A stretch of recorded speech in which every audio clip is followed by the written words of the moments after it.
What is going on, guys? Welcome back to another video. So one of the questions I see quite often is if Agar changed the pH of tissue culture media. To be honest, I don't know what is the answer, but we're going to find that out.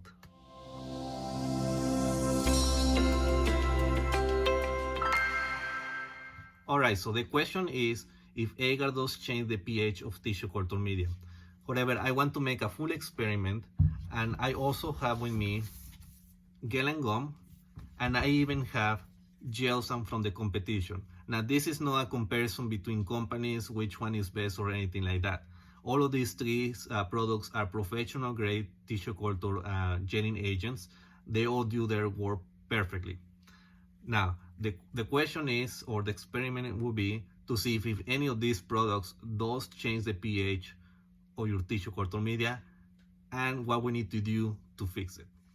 All right, let's get started. This is going to be fun. So I have my, 6 liters Cambro container here where I'm going to mix everything up. I want to mix all my media together so I have a uniform experiment.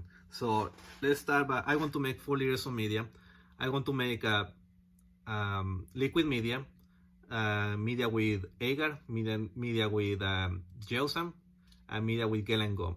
And I also want to make another liter, but that's going to be just water. That's going to be basically my control. So let's get started. So I need 4 liters of water. Okay, that was exactly 4 quarters there, no 4 liters, not yet. But before I add the rest of the water, I want to add my media. So I got a lot, 140 grams. This is sugar and all my media all included together. Oh, actually, before doing that, I need a magnetic stirrer. I'm going to need the big one today. There it goes.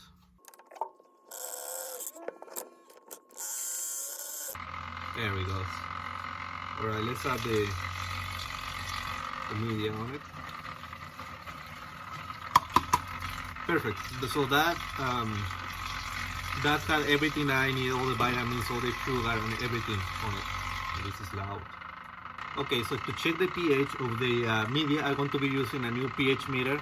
I just got this one. It's actually very nice. It's actually for hydroponics. However, this is a very good professional grade hydroponics pH meter. It has a separate probe, which is very nice.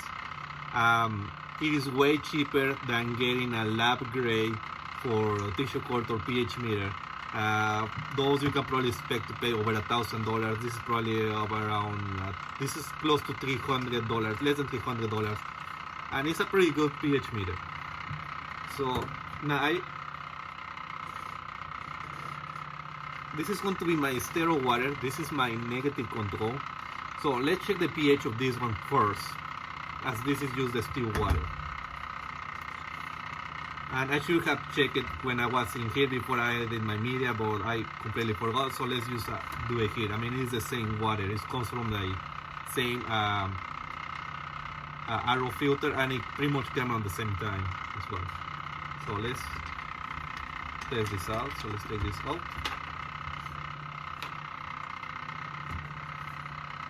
So I hope you can see it from there. Take this out. Oh, I need to rinse this. Alright, I'm going to give my pH meter a quick rinse with some distilled water.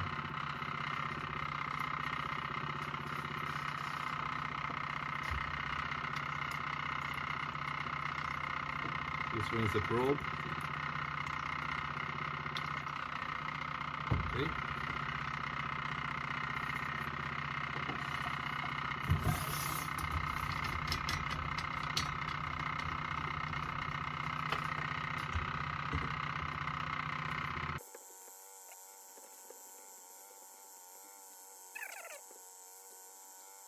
Okay, so as you can see, my pH is 5.41.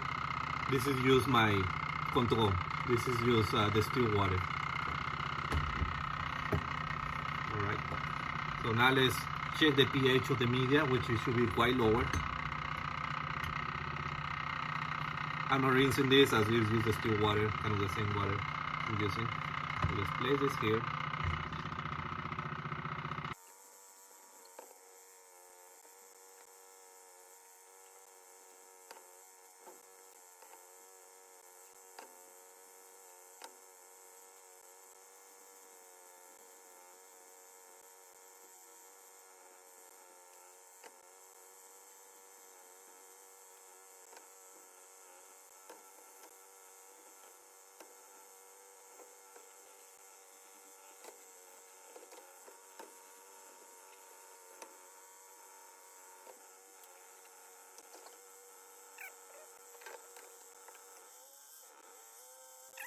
Okay, the media has stabilized, and now we want to correct the pH.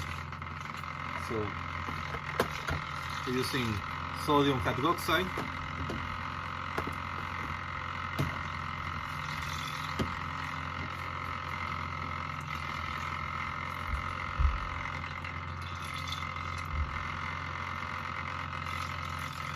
Let's add it to it. It's probably going to take quite a lot. Usually, to calibrate the pH of tissue culture media, I'm looking between 5.4 and 5.8. I'm going to stay on the middle at 5.6, and this is kind of going to be our benchmark.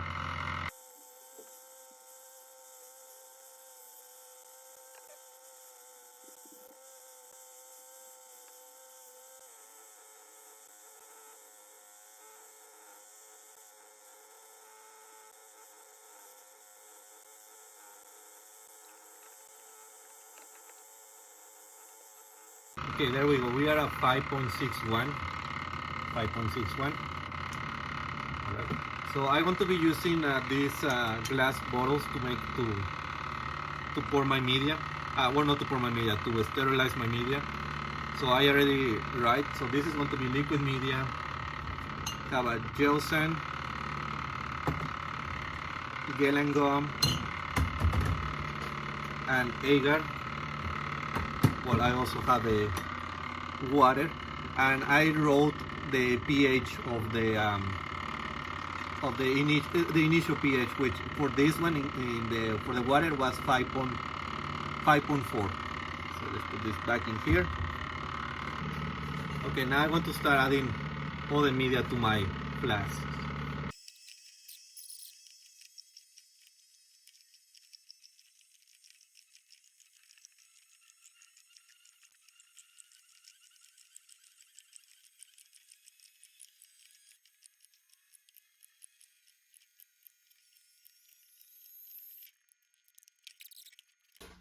Alright, so all the media is poured. Now I want to check the media of each of these individually. So I want to put a magnetic stir on this. Let's check the pH. Just so we have an accurate measurement. So I'm just going to give it a few seconds and see what it reads.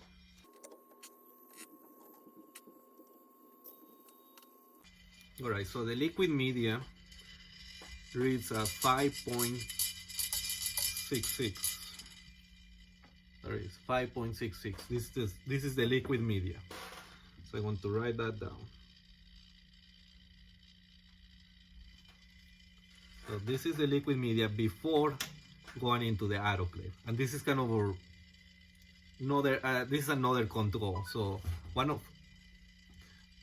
our control is the water, or other control is our liquid media. This doesn't have any gelling agents or anything. So, all right, next is Agar. So let's put the magnetic stirrer.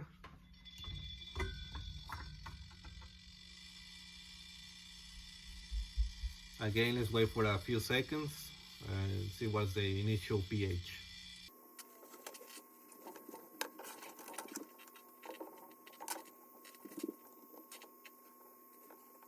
Okay, seems like we have the same pH, 5.66. So let's write that down.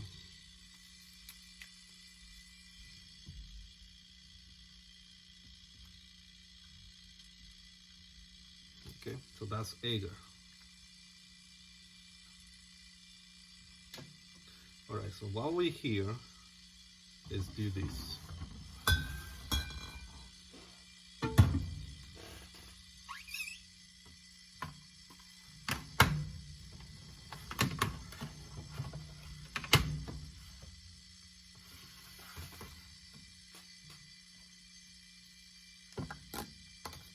Alright, I have my agar.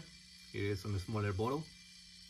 And let's add the recommended amount between 6 and 10 grams per liter. I'm going to do 8 grams per liter. So I have 1 liter. I want to measure 8 grams. There we go. I have perfectly 8 grams of agar. So I want to add it, and let's see if the pH does change. So let me move this out of the way just for one moment.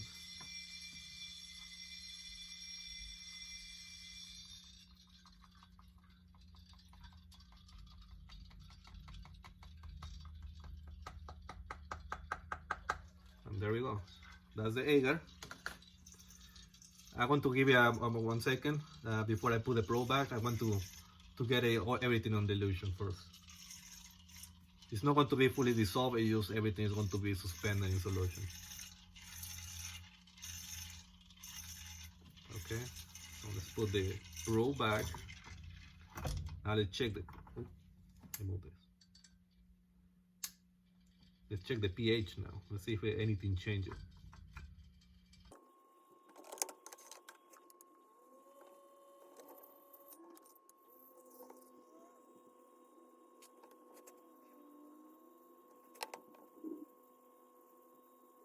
Okay, it has been about 30 seconds and pH did went down, but I mean nothing really significant. If you have a pH meter with only 1 decimal place, you won't even see it.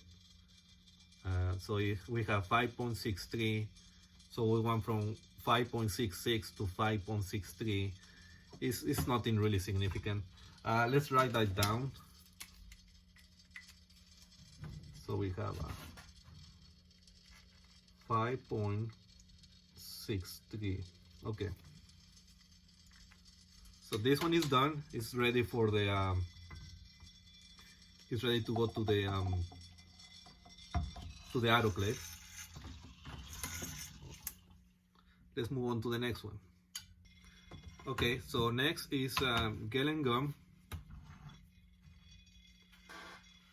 Let's check the initial pH. So I just rinse in my probe from the agar. And let's see what it reads.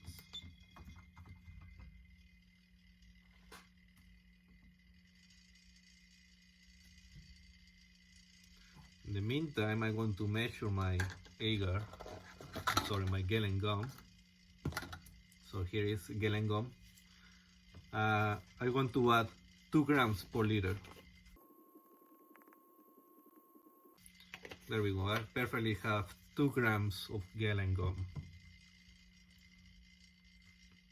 Okay. So the initial pH from Gellan gum, which of the Gellan gum, we stand at 5.65. So let's write that down.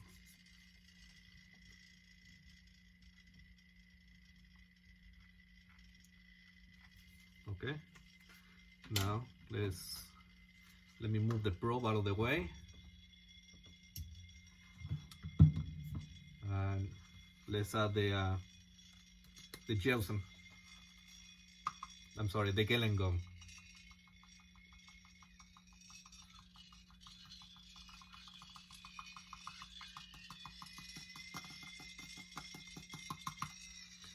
There we go.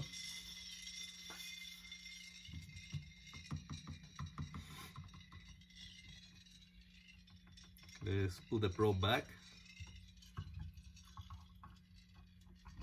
And we'll see the pH if that anything changed.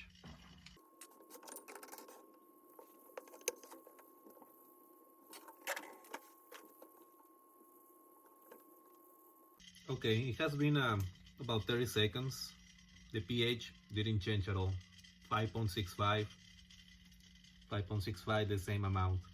So Gellan doesn't change the pH before autoclaving. So let's add that down. 5.65. All right. So this one is ready to go to the autoclave or to be sterilized. I don't have an autoclave, I have a pressure cooker. All right. Finally, we have a Gelzan. So let's test. Let's test the initial pH.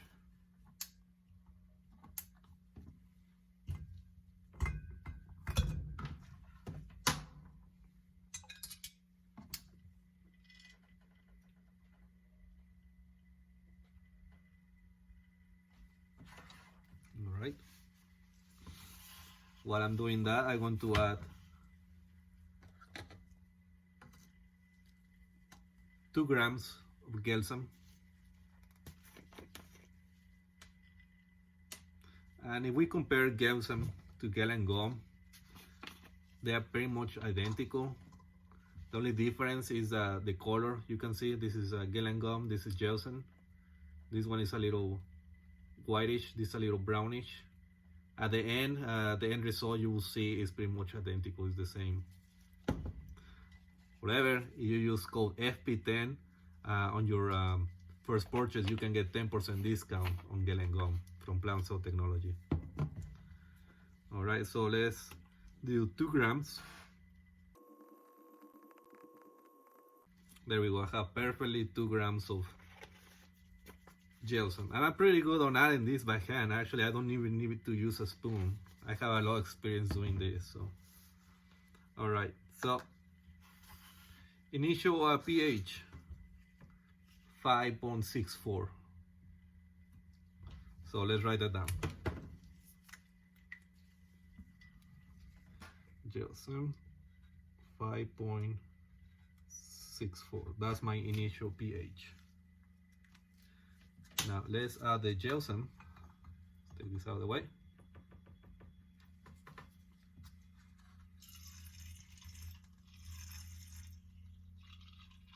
Something I do know about the Gelzan compared to the Gellan, this clumps a little more. It takes a little bit more to get into solution. It's not too bad, but it's something that I can tell that I give that as positive to the Gellan to compare to the Gelzan. This one takes it's a little bit more clumpy.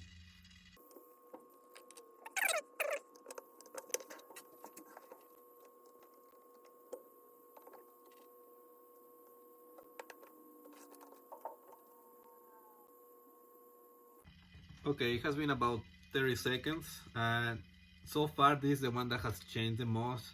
Again, it's nothing really significant, so we are on 5.6.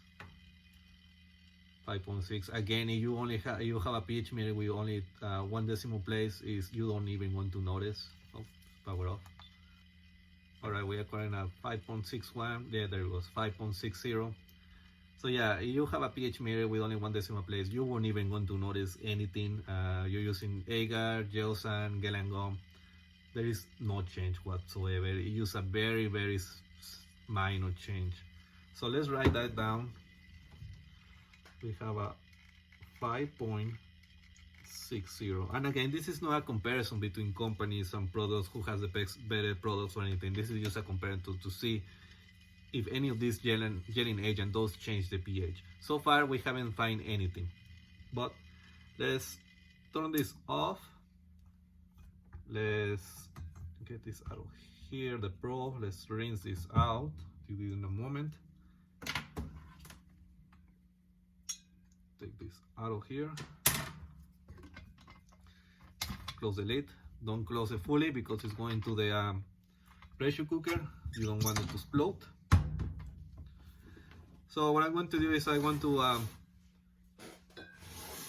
sterilize all my my media and my water. Basically, I'm making sterile water.